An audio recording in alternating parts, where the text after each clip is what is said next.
Hello everyone, welcome back to my channel. Today in this video we will be talking about how to filtering data in Microsoft Excel.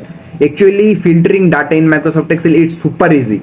So how to do it? Let's go to the screen. I will show you how to do it.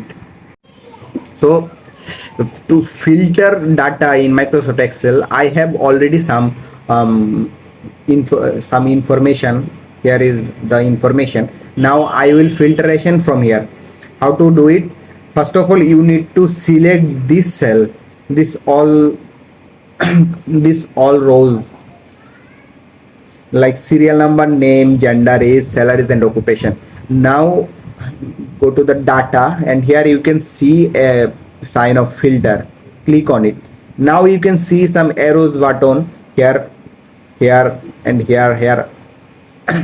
Now we can filter from here. Like if you need, if you want to find out all the female, go to the genders. Here is click on this arrow button and here you can see female and male. Now you need just female, so unmark the male and just mark the female and hit OK.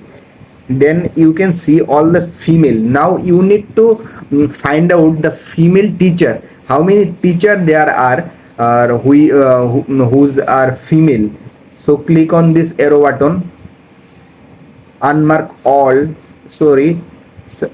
unmark all, salesman, engineer, doctor. You just need to find out the female teacher, so mark just the teacher.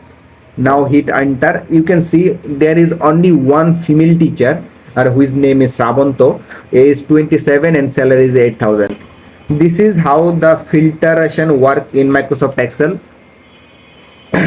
And thank you for watching. I hope this video was helpful for you, and I will see you in the next video.